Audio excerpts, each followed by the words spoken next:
இவரோட சிந்தனைகளோட பிரதிபலிப்பு தான் இவரோட படைப்புகள். அது நம்ம கூட பேசிக்கிட்டே இருக்கோம் ஒவ்வொரு படைப்பா. இந்த மாபெரும் படைப்பாளி தமிழ் சினிமாவுக்கு அளித்துள்ள பெருமையை மறுபடியும் நம்ம சிந்திக்கிறதுக்கான ஒரு தருணம் இது.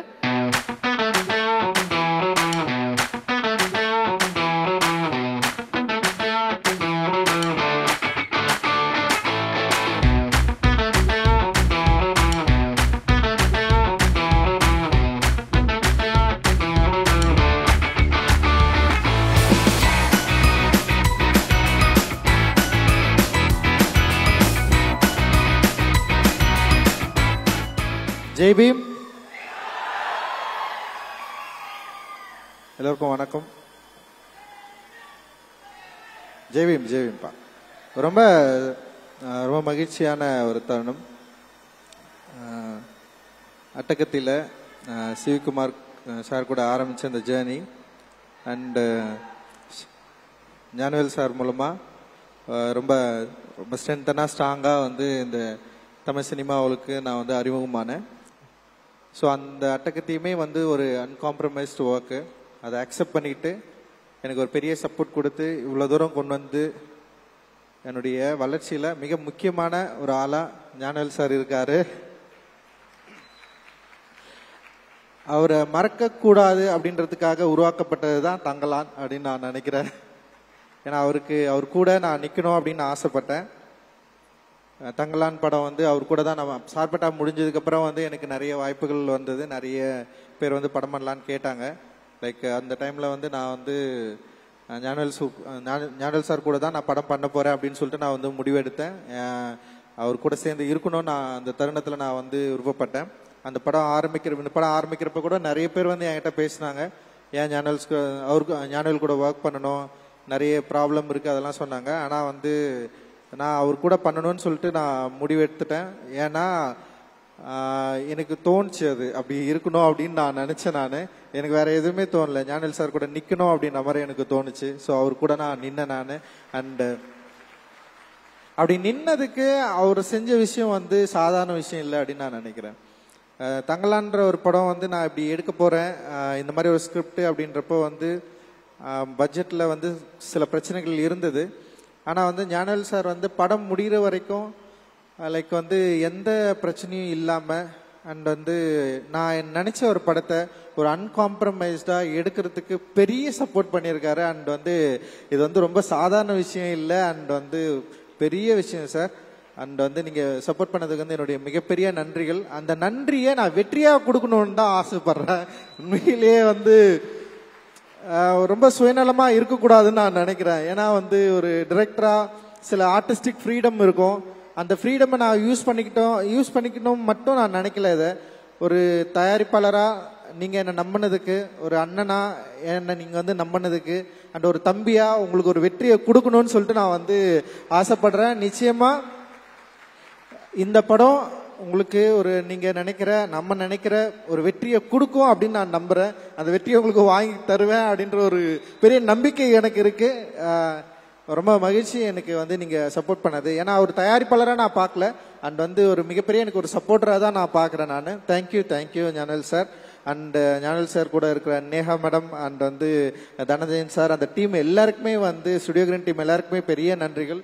நிச்சயமாக இந்த படத்தை வந்து சரியான இடத்துல நீ கொண்டு போய் சேர்ப்பீங்க அப்படின்ற பெரிய நம்பிக்கையோடு இருக்கிறோம். அண்ட் ரொம்ப தேங்க்யூ. அண்ட் அவருக்கு சப்போர்ட்டாக இருக்கிற சக்தி உங்களுக்கும் என்னுடைய நன்றி. அண்ட் ரொம்ப தேங்க்ஸ். அண்ட் என்னென்னா சினிமாவை நம்ம பார்க்குறோம். சினிமா வந்து நம்ம லைஃப்பில் வந்து பயங்கரமாக ஒரு இன்ஃப்ளூயன்ஸ் பண்ணுது. ஸோ அந்த சினிமாவை எப்படி பயன்படுத்தணும், சினிமா என்னவா இருக்குது அப்படின்றத வந்து ஒரு என்ன சொல்கிறது, நான் காலேஜ் ஆஃப் ஃபைன் ஆர்ட்ஸ் படிக்கிறப்போ அந்த சினிமாவை சரியாக புரிஞ்சுக்கிட்டு தான் நான் சினிமாவுக்குள்ளேயே வந்தேன். நான் ஏதோ கமர்ஷியல் திரைப்படங்களை பார்த்து இல்லை வந்து நிறைய டைரக்டர்ஸ் வந்து சொல்லுவாங்க, சின்ன வயசுலேருந்தே படம் பார்த்தாங்க, சின்ன வயசுலேயே தியேட்டருக்கு போவாங்க, படமாக பார்த்துட்டு இருப்பாங்க, பார்த்து படம் பண்ண வந்தேன்னு வந்து சொல்லுவாங்க. ஆனால் நான் அப்படி இல்லை. நான் காலேஜ் ஆஃப் ஃபைன் ஆர்ட்ஸ் உள்ள போனதுக்கு அப்புறம் தான் ஃபர்ஸ்ட் டைம் ஃபிலிம் ஃபெஸ்டிவல்னு சொல்லிட்டு ஒன்று நடத்துனாங்க. அந்த ஃபிலிம் ஃபெஸ்டிவலில் நான் பார்த்த உலக திரைப்படங்கள் தான் என்னை வந்து உருவாக்குச்சு. அதுதான் நான் இங்கே வந்து நின்றுருக்கேன். அதில் முக்கியமாக சில படங்கள் இருக்குது. Children of Heaven, Life Is Beautiful, Cinema Paradiso, ஒரு ரன்ரோலா ரன் சொல்லிட்டு இந்த படங்கள் எல்லாத்துக்கும் ஒரு ஈரானிய திரைப்படங்கள். இந்த படத்தில் எல்லாத்துக்குமே என்னன்னா ரொம்ப சோசியலாக அந்த சமூகத்துடைய பிரதிபலிப்பாக அந்த திரைப்படங்கள் வந்து இருந்தது. அந்த திரைப்படங்களை பார்க்குறப்போ எனக்கு வந்து நான் ஒரு ஓவியராக இருக்கிறப்போ இந்த ஓவியம் அப்படின்ற மீடியம்லேருந்து ஏன் வந்து ஃபிலிமுக்கு வரணும் அப்படின்றத வந்து அந்த படங்கள் பார்த்ததுக்கப்புறம் தான் எனக்கு வந்து தெரிஞ்சது. ஸோ நம்ம வந்து படம் எடுத்தால் நம்முடைய பிரச்சனைகளை வந்து பிரதிபலிக்கலாம், நம்ம லைஃப்பை வந்து பேசலாம், நம்மளுடைய சொல்லப்படாத கதைகளை வந்து நம்ம வந்து சினிமாக்குள்ள சொல்லலாம். அண்ட் சினிமா வந்து ரொம்ப ஒரு பாப்புலரா பவர்ஃபுல்லான மீடியமா இன்னைக்கு வந்து இருக்கு.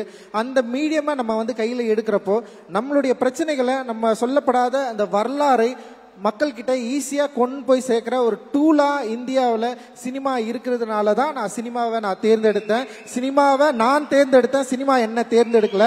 நான் அதை வந்து உங்களுக்கு நான் சொல்ல விரும்புறேன். நான் இங்க சொல்லப்படாத கதைகள் நிறைய இருந்தது, எழுத்து வடிவிலே எழுதப்படாத கதைகள் இருந்தது, வரலாற்றிலேயே குறிக்கப்படாத நிறைய பகுதிகள் இருந்தது. வரலாறு படிக்கிறப்போ என்னுடைய இந்த வரலாற்றில் நான் யார் என்பது எனக்கு ஒரு மிக முக்கியமான கேள்வியா இருந்தது. இந்த வரலாற்றில் நான் ஏன் வந்து இப்படி இருக்கிறேன், எனக்கு ஏன் இந்த மாதிரியான பிரச்சனைகள் இருக்கு, என்னோட சேர்ந்து என்னோட மக்களுக்கு, ஒரு பெரிய பகுதி மக்களுக்கு ஏன் இப்படி ஒரு அநீதி இழைக்கப்பட்டிருக்கு, ஏன் வந்து இங்க ஒரு செப்பரேஷன் இருக்கு, ஏன் இங்க இவ்வளவு பாகுபாடு இருக்கு, ஏன் இங்க இவ்வளவு பிரிவினை இருக்கு. இந்த கேள்விகளுக்கான பதில வந்து வரலாற்று ரீதியா நம்ம தேடுறப்ப பாத்தீங்கன்னா வரலாறு என்பதே வந்து ஒன் சைடடா இருக்கு.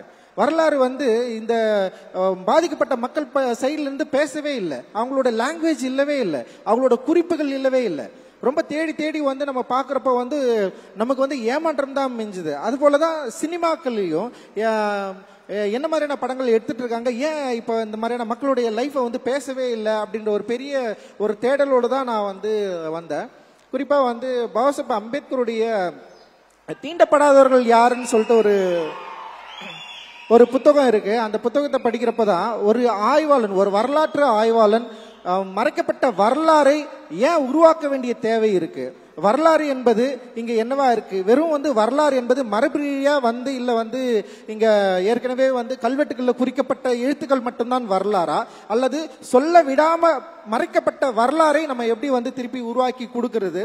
சோ ஒரு வரலாற்று ஆய்வாளனுக்கு அவனுடைய உணர்வும் அவனுடைய கற்பனையும் எவ்வளவு முக்கியம். அப்படி இருக்கிறப்ப அந்த உணர்வு அப்படின்றது வந்து தான் சொல்லப்படாத இருக்கிற பக்கங்களை தேடி கண்டுபிடித்து தன்னுடைய கற்பனையினுடைய உத்தியால அதை மீள் உருவாக்கம் செய்யறது வந்து இந்த சமூகத்துக்கு மிக முக்கியமான தேவை அப்படின்றது வந்து அவர் ஒரு டிக்ளேர் பண்றாரு.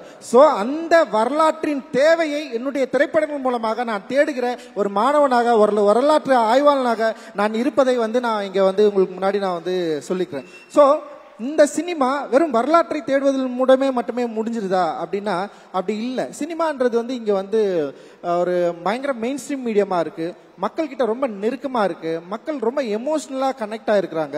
வெறும் வரலாற்று ஆய்வோ இல்ல நம்முடைய நம்பிக்கைகளோ மட்டுமே சினிமாவில் சொன்னா அது சக்சஸ்ஃபுல்லா மாறுமா அப்படின்னு எனக்கு தெரியல. ஸோ அப்படிதான் நான் உள்ள வந்தேன். இப்படி நம்ம வந்து ஒரு புரட்சியை பண்ணிடலாம் சினிமாக்குள்ள, வந்து நம்ம நினைக்கிற சினிமாக்குள்ள நம்ம வந்து எடுத்துடலாம் அப்படிதான் நான் சினிமாக்குள்ள வந்தேன்.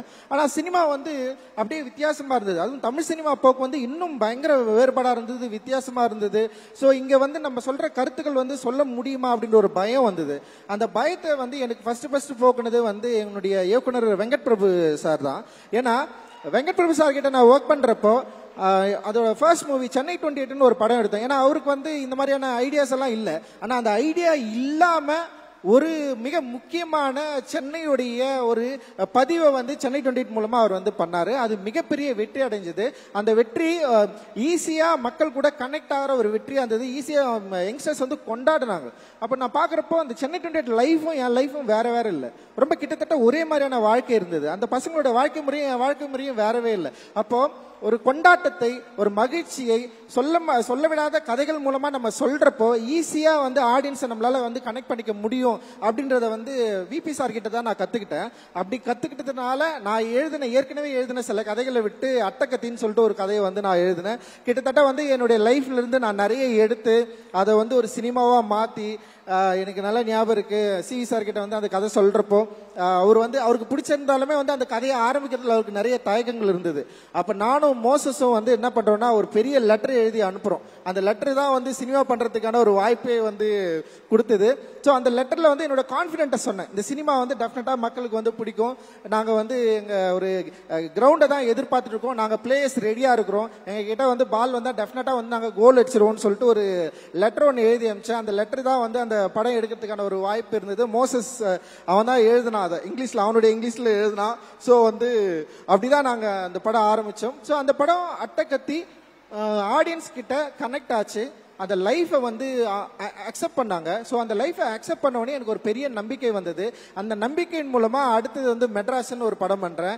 மெட்ராஸ் படம் பண்றப்போ ஃபர்ஸ்ட் படத்துல எனக்கு சில பயங்கள்லாம் இருந்தது. ஆனா மெட்ராஸ் படம் பண்றப்போ ஞானல் சார் கிட்ட சொன்னேன், இந்த படம் நிச்சயமா ஒடுக்கப்பட்ட மக்களை பற்றி தான் நான் எடுக்கிறேன். இது வந்து ஒரு தலித் பெர்ஸ்பெக்டிவ் படம் தான், நீங்க இதை புரிஞ்சுக்கணும்னு சொல்லிட்டு சொல்லி புரிய வச்சு அண்ட் ஞானல் sir and Prabhu and Karthi sir 3 பேருக்குமே வந்து நான் வெளிப்படையா நான் சொன்னேன். ஏன்னா அப்படி சொல்லாம எடுக்கிறதுனால சில பிரச்சனைகள் வரலாம். ஆனா நான் வந்து இதுதான் இப்படிதான் ஒரு படம் எடுக்க போறேன், இதுதான் நான் சொன்னேன். அதை சரியா புரிஞ்சுக்கிட்டு எனக்கு வந்து ஒரு பெரிய ஒரு கமர்ஷியலான ஒரு பெரிய வெற்றியை கொடுக்குற ஒரு மெட்ராஸ் என்ற ஒரு பெரிய ஸ்டேஜை வந்து எனக்கு வந்து ஏற்படுத்தி கொடுத்தாங்க. அப்படிதான் வந்து மெட்ராஸ் வந்து உருவாச்சு. அண்ட் வந்து அதுக்கப்புறம் வந்து கபாலி அண்ட் வந்து உங்களுக்கே தெரியும் சூப்பர் ஸ்டார் அவர்கள் மெட்ராஸ் என்ற ஒரு படம் அவருக்கு பிடிச்சதுனால தான் என்னை கூப்பிட்டு கொடுத்தாரு. எனக்கு வந்து அவர் கூட ஒர்க் பண்றதுல பயம் இருந்தது. பட் ஆனா வந்து அவருக்கு மெட்ராஸ் ரொம்ப பிடிக்கும், என்னுடைய அரசியல் ரொம்ப பிடிக்கும். அப்படிதான் எனக்கு வந்து கபாலி கொடுத்தாரு. கபாலி வெற்றி அடைஞ்சதுனால